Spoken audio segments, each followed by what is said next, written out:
everybody, welcome back to Connerty Meadows Farm. For those of you that are new here, welcome. For those of you returning, great to see you again. My name is Ricky, and today we are going to go through our first garden tour in June. A lot's changed since the last one. Like, look at this rose bush. This one is the one I call my antique rose bush. We brought this one with us from our old farm, and honestly, like, I wish you guys had sniff-o-vision. So this is, nobody knows what kind of rose this is. This was on the homestead that we moved into at our old farm, and it had been on the homestead for years and years and years. And I was lucky enough to be able to bring a portion of it with me, and look how happy it is. Look at all of these blooms. Isn't that crazy? And then when we moved here, I actually brought these peonies with us from that same homestead. Boy, are they ever putting on a show this year. But what I find really interesting is that the two colors match. I love it. It's so pretty up here at the front of the house. Now, some of you might remember the story when we lived in Cold Lake, Alberta. I had a rose bush that we got there, and I dug it up and I brought it with us to New Brunswick, and it was beautiful and it flourished in New Brunswick. And then I dug it up and brought it with us to our farm in Kingston, and it did not make it. And then I went on a search to find it again, and my cousins were actually able to find it for me, and here she is. Look at the color of that. I'm gonna flip you around so you can really see. Look at the color. Just the blushy, so pretty, absolutely gorgeous. So I have had some bug damage here, but the new stuff is coming in not damaged. And look at this. Isn't that something else? I had to do a video today to show you guys this because honestly, the coloring is stunning. Absolutely gorgeous. And then my Sir Thomas white rose has also started blooming, and again, same thing. I have these bugs that have just gone crazy on it, but the new growth is all good and clean, so which is great. I'm gonna get a whole show of white roses here. This is really nice. And buried underneath there is some lavender in there. I think at some point I'm gonna go ahead and put like a stake on both sides and make it so this stays up a bit. Either way, I thought you guys absolutely enjoy this as much as I am. All right, so flipping around from the house over on this side, we have our next set of gardens. And we have all of our blueberries, and then, as you can see, garlic and strawberries. Our blueberries are looking really good. I actually have some coming in. They are looking really delicious.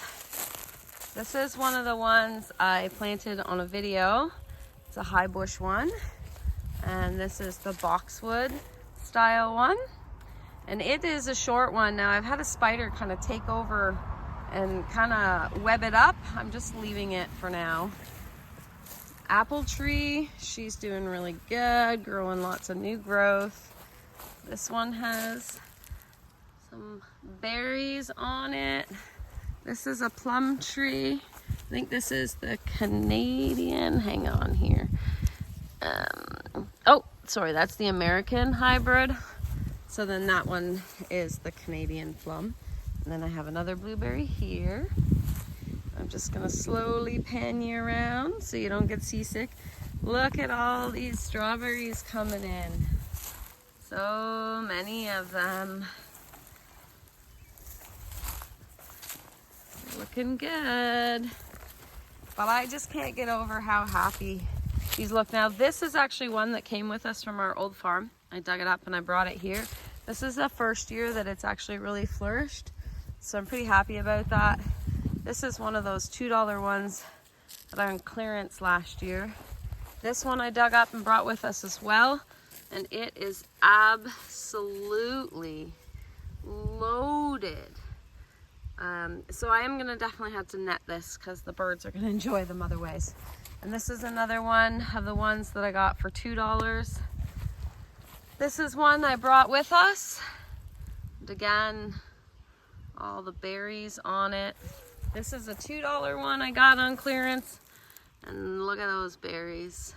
And this one came with us. And all the berries. And then this one I bought bare root last year, and it doesn't look so great. That one that doesn't look so great, this is the second or third blueberry I've put in that hole. And it's interesting because the line of the rest of them are all really healthy and good. And the one on the end here just isn't. So if this one doesn't make it, I am just gonna go ahead, let it die out. And then I will cut the fabric here. And this will be the end of the row, and I'll just reseed this area and let it turn back to grass, because obviously there is something in the soil there.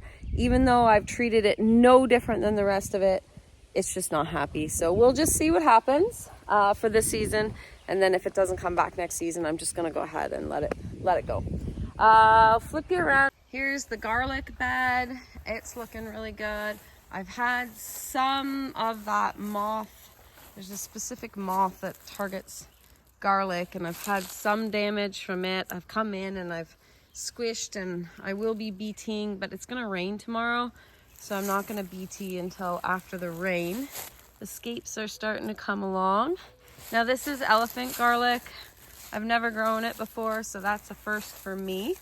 And here in the middle of this weird looking plant is my piss off plant. And I decided to put the piss off plant in the end here because the cats were utilizing this as their lovely litter box. Now, since I put the piss off plant in, they've stopped. So that's exactly what I wanted to happen there. And I actually had to do the same thing on this side. I had a whole bunch of onions planted in here, and the cats kept digging it up. So I put the piss off plant in. Most of it's died off, but there is enough left here still alive that it'll come back. And since I've, oh yeah, look, lots of new shoots here. So since I've put it in, they've stopped using it. So piss off plant for the win. Now these are our asparagus beds. We again did not harvest this year. So next year will be our first year to harvest asparagus. And that's just because it is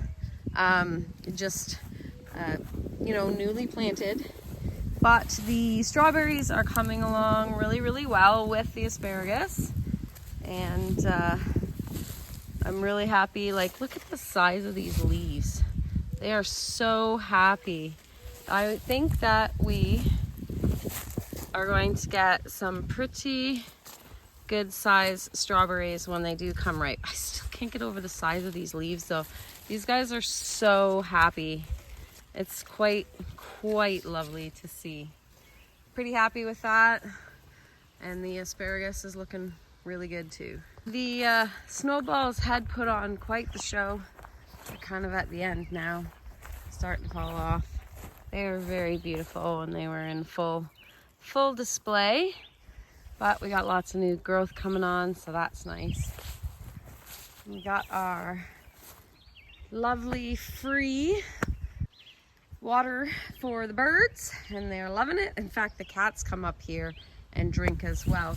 You can tell the birds are really hanging out on here though, so it's really nice. These were a Christmas present last year. And then these tubes glow at night with the solar light. Down here we have some coriander that's self-seeded, so yay, I love that. So we have some celery that I planted in here. The sage came back, it's a little worse for wear. Summer savory, some parsley, oregano that came back, and some rosemary up there. That is our spiral herb garden. Now the rose bushes along the front here are doing wonderfully and also all coming into bloom. So many flowers. It's really lovely to see. I had one single lilac bloom this year, and this is right there. a deep purple one. But look at all the roses along here. It's so nice. I'll flip you around, let you see here. So in this bed here, we have a whole bunch of yarrow coming in. Now yarrow has medicinal properties as well. And then we have some cosmos and some dahlias coming in. And then over here, we have another, this is the climbing rose. And she's putting off flowers too. And our grapes, they're all being overtaken by the mint. If anybody local wants mint, please come and get it. I'm drowning in it. And the same rose, this one I thought had died. So I actually had my cousin buy me another one. And then this one came back. So not gonna complain. Very pretty. And then this is mint and lemon balm and some catnip. And then we have some grapes on this side here, and then another climbing rose here. And then the tree here is a pear, and we have a pear here as well. And so these are flowers, and then in through here I also planted a whole bunch of zinnias and straw flowers. So we'll see what they come up with. Now this garden kind of did its own thing. It has reseeded itself. I usually put smaller flowers in here so that you can actually see the garden, but it did its own thing this year. There's a whole pile of sunflowers in there, so I'm just gonna let it go. And as per usual, look who knows I'm in the garden. Garden kitty Ash. Can't have a garden tour without a garden kitty in it, can we, Ash? No. And my Molly girl following too. You guys see up the front of the house there? We got some things going on up here. So, funny story about this lettuce and this one planter. It self-seeded itself in the garden, and I moved it into the planter here, and we've had a number of great meals from it. So I've actually planted lettuce seeds in both of these beds. We'll see what happens. I come up. This is my bay tree, chucking along.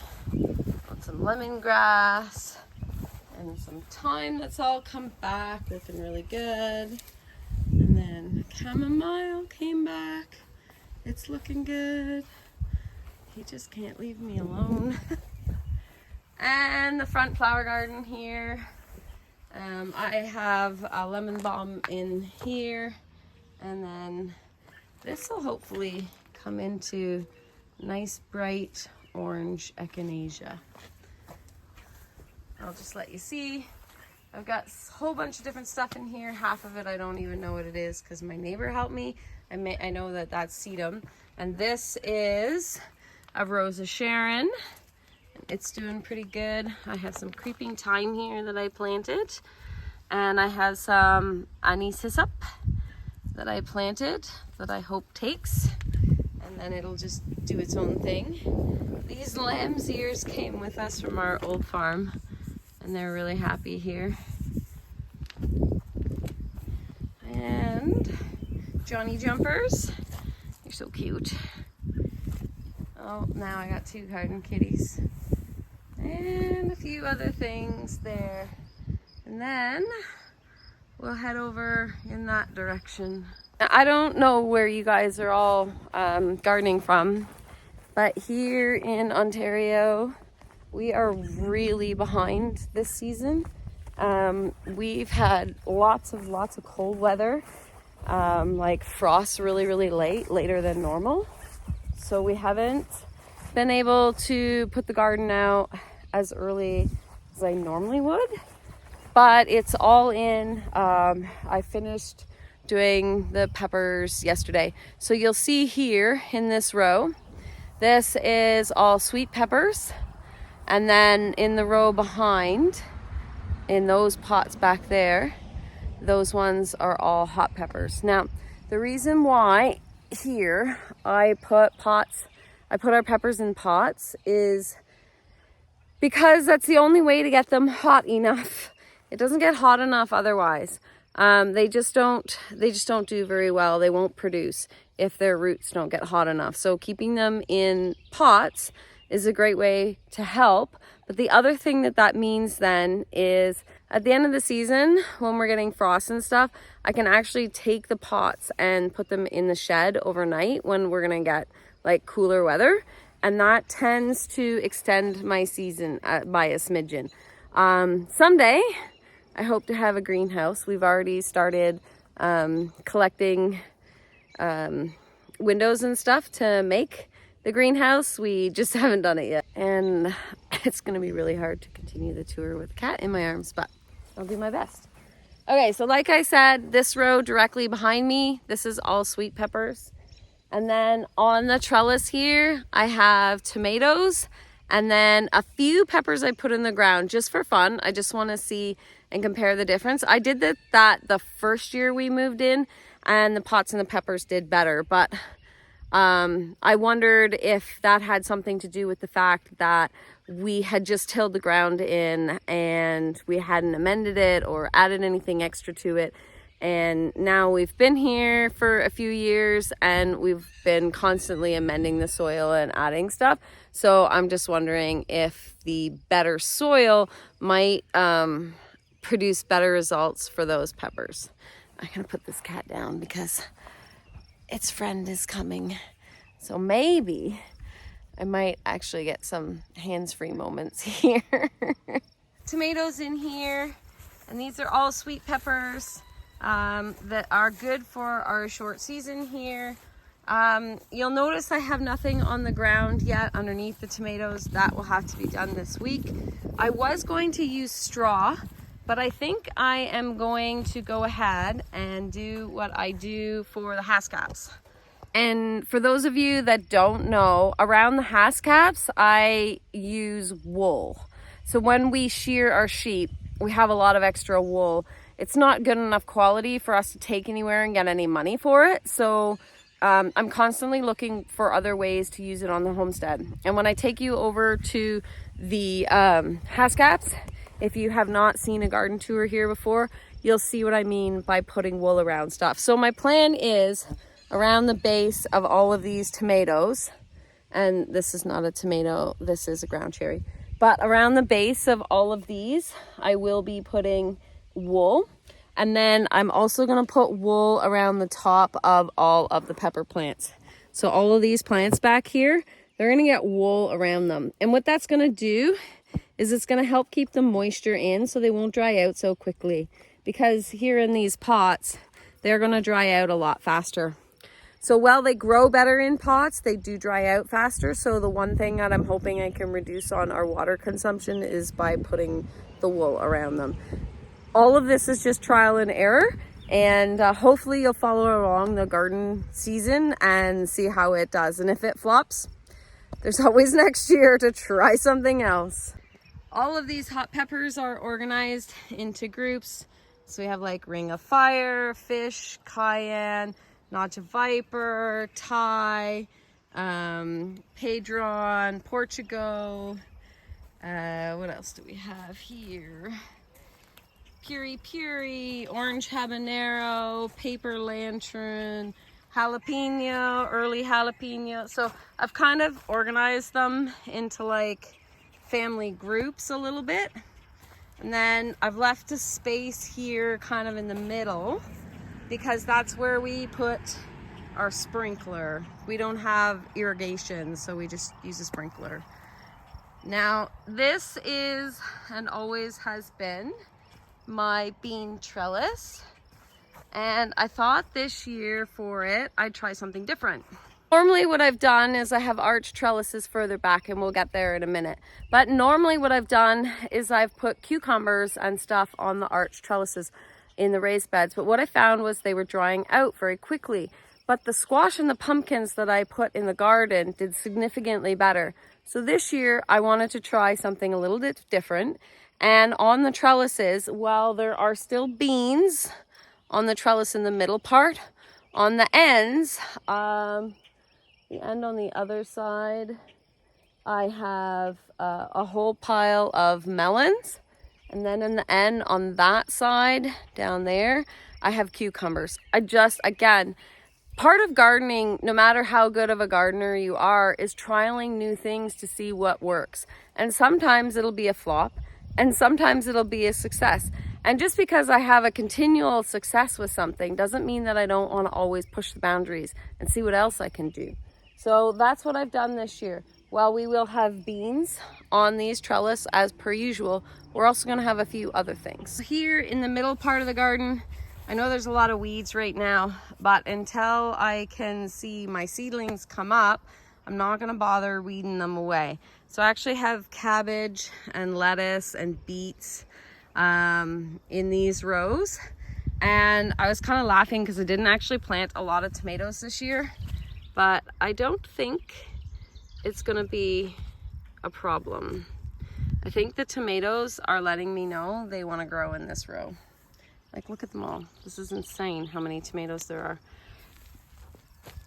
This whole row has like volunteer tomatoes like crazy. Oh, and some lettuce coming up. So that's good.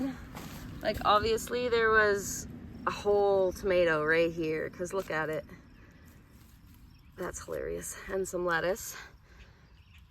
So what I may end up having to do is to trellis this row. It was not my intention to have any more tomatoes this year, but if someone's telling me I need more tomatoes, then I guess we're gonna have more tomatoes, and I'll just have to grab myself some more of my little trellises and put them up. You can see here, so we do have some cabbage and stuff coming up. Hello, Freya. How are you, honey? Yes, I know. So I have these trellising. Oh, and all of my potatoes. So here, you can have a better view. So all of these trellising here. Just did a video a little while ago about these trellises and where we get them and how I use them in the garden. But this is what I am putting my squash and some of my other cucumbers up on. I had really great success the last couple of years using it for squash, so I'm really looking forward to using it again. I also used it for watermelon last year with, again, great success in the in-ground garden, which is why I'm doing more this year in the in-ground garden with the trellises and with the bean trellis as well.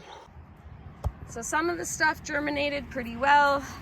You can see I have some squash coming up here, but over here I only had one little cucamelon want to come up, so I planted a few more. And look at this, tomatoes, so many tomatoes.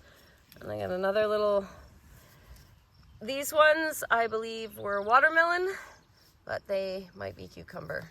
I can't remember offhand. I don't have my book on me. And then this was patty pan squash, and then these are all squashes as well. And these squashes will climb up through here. And then the squashes here, I have a blue Hubbard squash over there. And the whole reason why I have them here with no trellis is because I will let them go this way over all the potatoes. I actually have 4 rows of potatoes. So 1, 2, 3, 4. That one right there is purple potatoes. And then this one is mostly our saved seed potatoes. And then I have some of this one is some of our saved seed and some of a different variety. And then these ones here are purchased varieties. And the potatoes are all doing really great. They always do really good in the ground here. And I use straw to mulch them in. I trench them and then I mulch them in. And then down here we have corn. So those squash can go their whole way, all the way across here. And I have no problems with them sprawling this whole section here. Because essentially once this corn is big enough and I can get the weeds out, then I really don't do too much with it, and I kind of just let the garden look after itself at that point. And it'll be the same thing with the potatoes. Like this end of the garden will kind of just be left to its own devices. It's not going to need my help for anything through the season, which is perfect. And then this is our raspberries and weeds, of course, because you can't not have weeds. And then our pergola and the kids' swings. More raspberries, another row of raspberries. And then we're on to the raised beds. So I have some peas growing on the end here. Let me flip you around. I used to have 4 rows of strawberries in the in-ground garden, and I have moved them, and now I have put everbearing in this garden and Junebearing in the garden bed closest to the chicken coop. And then we'll be able to eat all of these. So I've got a couple tomatoes in through here just because I had the space for them. And then I have a whole lot of volunteers, like a daikon radish that volunteered. And then I planted some onions in with this. So it's a pretty big mishmash bed of stuff. Ooh, why hello, strawberry. First one of the season. First one of the season. It's not completely ripe, but I'm not letting the birds have it. Tastes like summer. It's lovely. Now we have some very naughty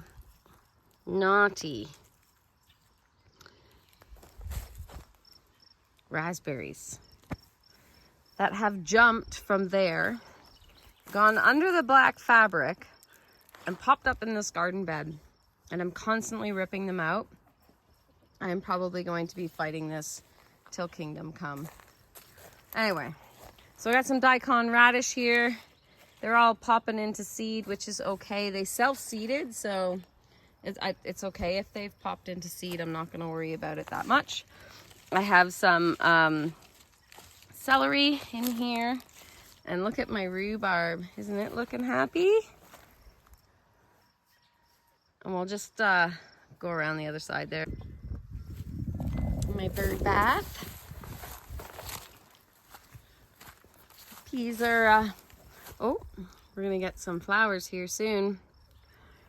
So this is just the other side of that same first bed. Again, a little daikon radish.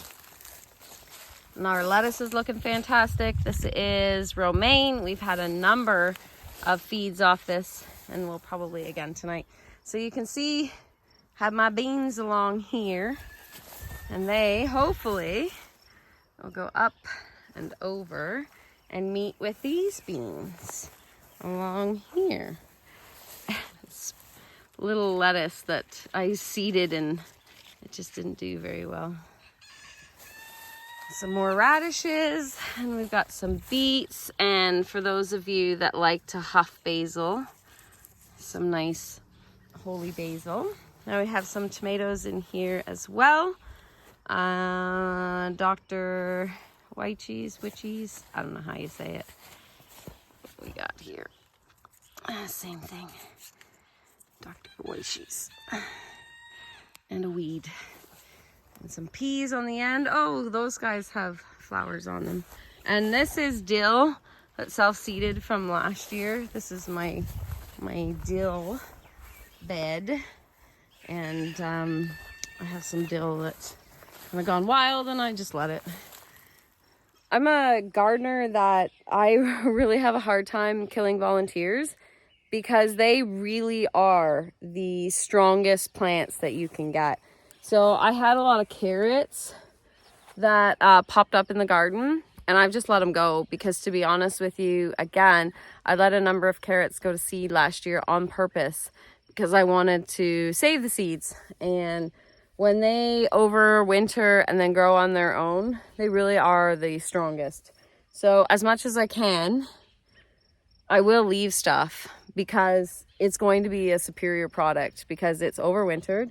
It's now used to the climate that we have here, and I would prefer to have things like that in my garden than things that I have to struggle with every single year. Now these carrots are ones that I seeded, so as you can see, the ones all in a nice straight line are ones that I seeded, compared to the ones that I find out of line, but I just let them go. The celery is looking really good, and these beans are looking pretty healthy down along here as well. And look at that lovage. Isn't that crazy? It's huge. I think it's taller than me. I'll go stand beside it in a second. Some beans in here. And this is garlic, soft neck garlic, back in the middle there. And we have some lemon basil, and it is fabulous. And some lavender there. And then we have some more tomatoes and purple basil in here. And down here in front of this bed, we have milkweed. And we leave the milkweed because we raise monarch butterflies. So it's important for us to make sure if it crops up, I have it in a spot that we can let it go. This is my lovage. I'm 5'3", and that is my lovage. It's huge, absolutely monstrous. And around the bed from the lovage, this is ginger mint. It's looking a little bit sad this year. I think that frost got it. I'm gonna have to get in here and clean this out and maybe find a better container to put it in because it's getting really beat up. I have some ideas, but I'm just gonna hold off and wait. Oh, hello little bee. This is Comfrey. And a little bee friend. Look at those pollen pockets on you. Good job, little one, thank you. And this is why, see, Comfrey always is covered in bees. It really brings the pollinators in. I think there's, just on quick glance, there's 3 or 4. Just bumblebees, that's not even counting all the other little bees. Like look at, that little one's a bee. A little native bee. So many of them rely on the plants that I bring in now. Since we've moved in and I've been gardening, and I always make sure that we offer not just fruits and vegetables, but we have flowers intermixed, especially the comfrey. The comfrey has brought in hummingbirds and so many different bees. When we first moved in and I had the first garden, I was actually hand pollinating.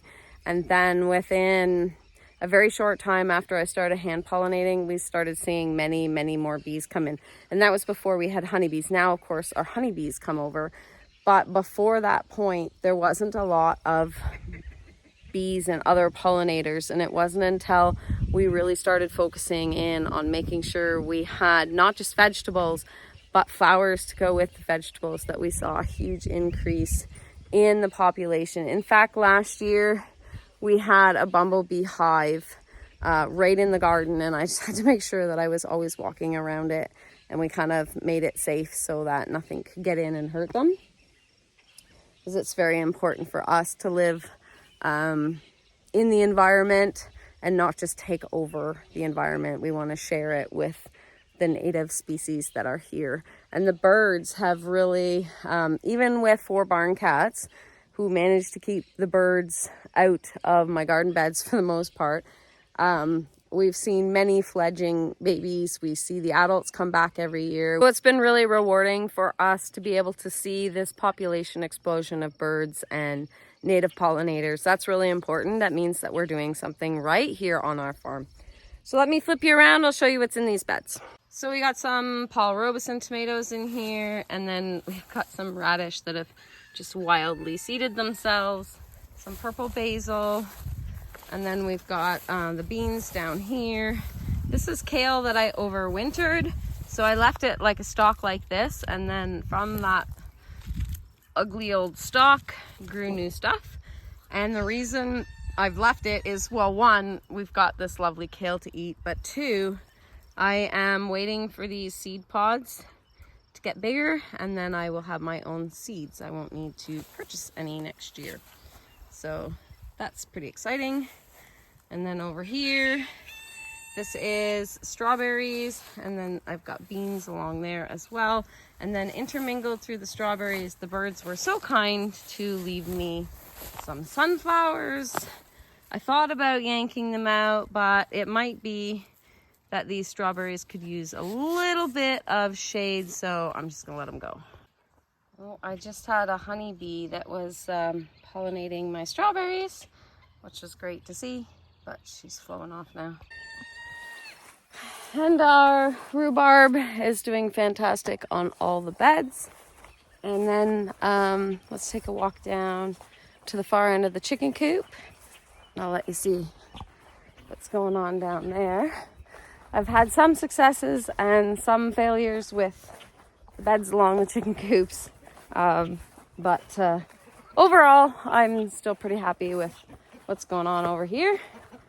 So, hey guys. How are ya? All right, let's flip you around and talk about what's in these beds. That side, I do have some of the sunflowers, and I've just kind of sporadically planted them in through there. This is a loganberry. This is the first year that we've had loganberries, and my hope is eventually that the loganberries can kind of take over here. This is our kiwi, and I did move it, and I'm hoping it'll do okay here. The birds and something else have dug it up a few times, and same with the loganberries, so they did get set back a bit. This is garlic. The first year I planted garlic in here, I thought I got it all out, but I keep finding new garlic shoots every single year, so I just keep harvesting what I can find and leaving the rest. And then down here is our blackberries. They are looking very happy. I was a little bit worried because their beds kind of got filled in. So I am just gonna let it go because it is kind of a ground cover, and it's not a terrible ground cover. And I don't want to disturb the blackberries in here. It looks like that we're actually gonna get quite a number of them, which is great. So we want them to do what they can. Some borage coming in here, so that'll be nice. This is some lovely yarrow. This should be a purple yarrow once it comes through. And again, this comfrey has gone wild, but the bees are loving it. I am gonna have to cut this back. Oh goodness. See that big one? Oh my goodness. That one is huge. That is a very large bee. That's massive. And then down here, we have one of our honeybees. Just a smorgasbord of bees here. I really don't know what kind that one is. It's large though. See, this is why I like it. I hate it, but I love it. It's massive, like you can see, and then it falls down. It's a huge amount. Once this first crop of flowers dies back, I'm gonna cut it back, and then I will use this as like a fertilizer tea. Comfrey makes amazing fertilizer tea, so you can chop it back and put it in a bin and soak it in water. And in 3 weeks, it'll make a lovely, lovely compost tea. Now, it'll stink to high heaven, but it'll make beautiful tea. Then over here, we have some more yarrow. And this one, I believe, will be purple as well. And then this was a hop that I brought with us from our old farm. And it's kind of taken over. I don't really know what I'm going to do. I was wanting to just have it for decoration on the top of soaps. Thomas does want to try to make beer using fresh hops. I don't know how that's going to go, but either way, it's kind of gone wild. But again, it is what it is. I can always just dig it up and get rid of it, and then whatever little roots are left behind can grow a smaller version of it. And then over here, so this bed just got completely obliterated by weeds. I weeded and I weeded and I weeded, but this grass is persistent. It didn't matter if I put grain bags down, if I put cardboard down, it was just taking over. So I try to keep it trimmed back a bit because underneath here I have some jewel weed coming in, and I'd like to keep the jewel weed coming in. Then I also have some sunflowers, and I'm also trying to baby along some of the milkweed. Now most people are like, why milkweed? Again, we want to have the butterflies here. So my daughter raises them and we tag them.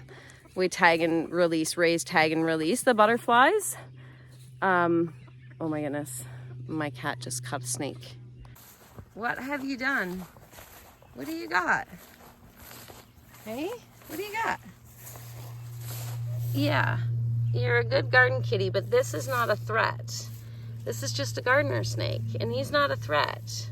We don't want to hurt him. No, we don't hurt gardener snakes, okay? No, we don't want to hurt him.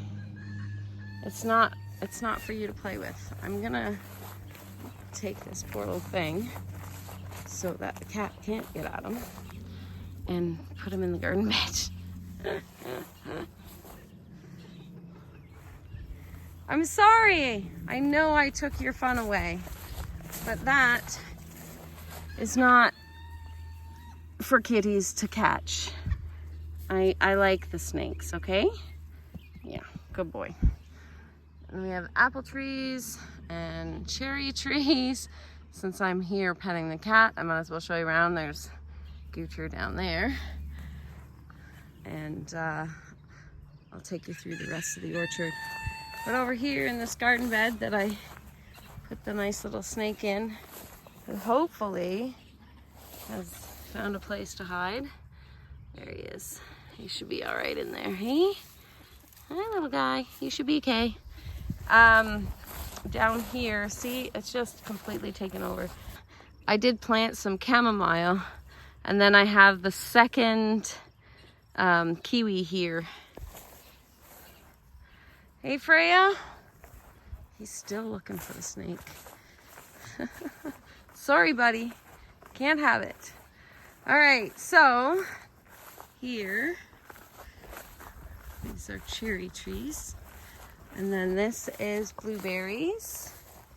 And these ones I put in bare root last year, except for this one. This one I put in fresh this year because the one that was here died. So this one is another one of the ones that they're very good. I really like these ones. They're like a boxwood. I've been pretty happy with the other one I have. And look at this. This was bare root last year, and it's trying to give us blueberries. Talk about overachieving. These are the Haskaps. So I actually picked most of these clean today, minus obviously a few that I missed here, because the birds were eating them. Now, normally Haskaps aren't ready here until mid to end June, and we're at the beginning of June. And they are a little tart. I don't mind tart, I like tart. But they're not as sweet as they should be. But I couldn't leave them because it's funny how you pick them and you still manage to find them. The birds were just like flocking to the bushes. And I'm hoping to save up to get some industrial kind of netting for these. I don't want to cheap out and spend money on a less expensive netting now just to turn around and buy a more expensive netting later. I figured this year I'm just gonna go ahead and pick early. It seemed to work. Everybody's happy with it.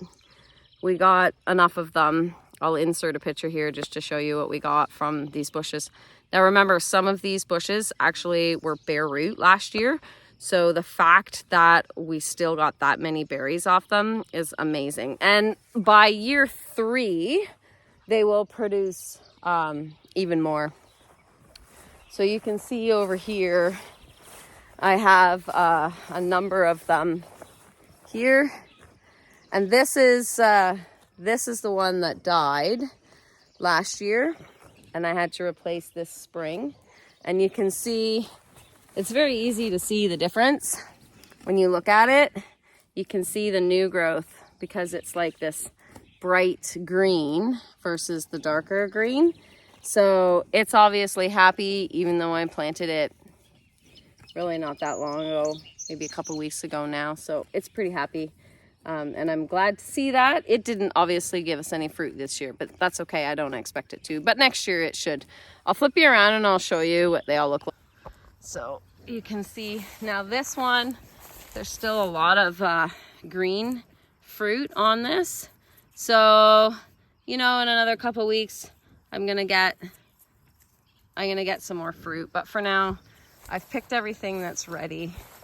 The comfrey underneath the apple trees.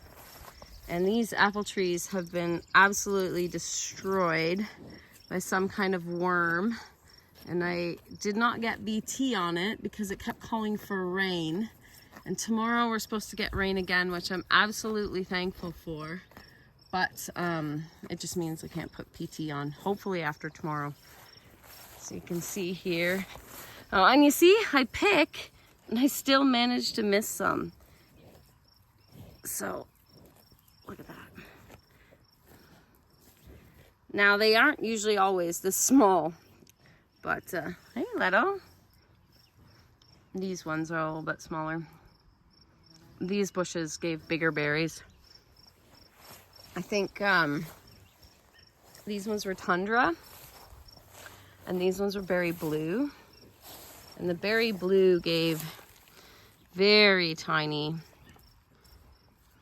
berries comparatively. And I don't know if it's just because it's the male plant or not. I'm not really sure. Here, oh, there's one. So, let's see if we can find one in here. There, just to show you size-wise comparison. So the one closest to my ring is tundra, and this one that's not ripe yet is berry blue. Definitely still really tart. I'm not gonna complain though. So, yeah, apple trees. Oh, and so many bees. You guys see them all? I will always, always, always suggest comfrey for people that want to bring pollinators in. Always. So that's kind of the main tour. I do have a little shed there that there's some whiskey barrels right there behind it. And we're gonna cut those whiskey barrels in half, and I'm gonna put one there and one there. And we're there's already Rose of Sharon in front of that, but I am going to plant sweetgrass in those barrels so that we'll be able to have some sweetgrass. I don't want to plant it in the ground because it's not actually the greatest for the animals, but it is really nice smelling.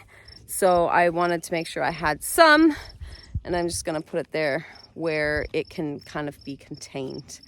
And oh, one more thing. Oh, yeah. Up here. See that tree and that tree. And then there's a whole bunch more along here. Those are all the elderberry trees that we have planted through the years. I'll take you up and I'll show you. It's really hard not to snuggle him. I'm not gonna lie. He's so fun. All right, so here we go. Look at all the flowers on that one. And then all the way down this strip of unmowed area is full of baby elderberries. Eventually, my hope is that they'll grow tall enough along the edge of the road here that it'll give us some privacy from the highway into our property. Not that we particularly care, but for some reason, people think if there's animals on the side of the road, and we do regularly put them in this strip here, that they can just jump out with their kids and touch them and play with them. And with electric netting, that's not what I really want them to do. So the elderberries. So the flowers coming in, that's a new elderberry shoot. This one's a new elderberry shoot. Just trying to see, oh, there's a new one. There's a new one. Trying to see if I can show you what happens when you plant elderberry with the stick. So I throw the sticks in the ground. Oh, here we go. So this is a new stick this year. It got busted off the back of the barn where my elderberry tree is this past winter. I stuck it in the ground and it has all of these new buds on it. So what'll happen is next year, this stick will actually wither up and die like this stick here has. But what will happen is because it stayed alive through the summer, it'll send out some shoots from its roots. And this will become a new elderberry tree. So while this one right now is alive in its stick form, this will die off and it won't produce anything on it next year. But what it will do is send off new shoots. So these two shoots are actually from this stick, which means I can probably pull this one completely out of here because it's kind of not great looking. So this one, I put the stick in the ground this year. There it is. And this stick was last year, and there's its new shoot. So let's talk a little bit about the wool underneath these plants and what they're good for. So you can see underneath every single plant, there is wool. And there's another huge bee. Goodness me. That is a monster. Sheesh.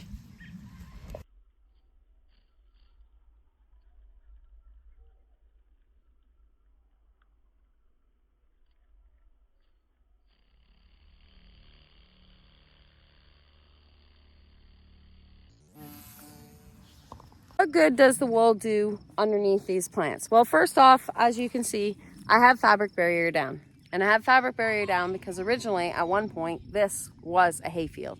And we've converted it into our orchard. And these poor plants would have been taken over with this grass if I hadn't put the fabric barrier down. It also lets me know that I can jut the fence as close to the fabric barrier as possible. But what was happening was, because the Haskaps have such shallow roots, they were actually scorching. And last year we had a little bit of a drought for the season. And I had seen this idea of using wool from another homesteader. So I thought I'd give it a go. So I put the wool down and instantly noticed a difference. Pretty near every single plant thrived after that. Not only did they all start setting new leaves, but they also started sending off new shoots from the ground. So what does the wool do? Well, it keeps them more moist. It keeps their roots cooler, and it holds the moisture and slowly releases it. So, for example, if we are in a drought and I water, the wool soaks up a lot of the water. But then what it does do is slowly over time, it will release the water from the bottom part, which then means that the roots are staying cooler and more damp and retaining more water, so they become healthier. The other thing that it does is it does help suppress some weeds. So now I have started slowly utilizing the wool underneath all of our plants, from our apple trees to our plum trees to our pear trees, to the Haskaps and the blueberries. And I will be trying it in the garden on my tomatoes and peppers this year as well. And since it's a resource that we have readily available to us and it doesn't cost us any extra money, it's a great use for it for us. And I absolutely encourage you, if you have sheep and you're shearing them, and maybe you're shearing them yourself and you're not selling the wool, do yourself a favor and start using it under your plants. You'll be so surprised at how good of a job it does, especially belly wool, where there should be like feces and stuff. That eventually soaks down into the ground without being too concentrated all at the same time. This Haskap was a bare root plant last year. And look at it. It's absolutely thriving in here. And look at the size of this one. Now, I didn't pick this one because it's not ready, which means I might lose it to the birds, like these ones here. But that's okay. They can have a few. They just weren't ready for me to pick anyway. So essentially, this is what the wool looks like underneath all the Haskaps.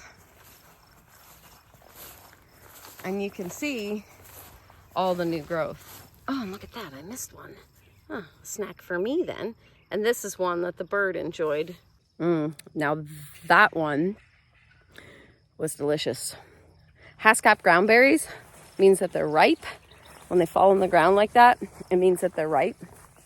And they really are the best tasting when they do that. That was the best one I've had today. All right, guys, thanks for hanging out with us on the farm as we do our garden tour. And we will see you guys next time. If you have any questions, feel free to ask. I'm happy to answer them. And don't forget to like and subscribe.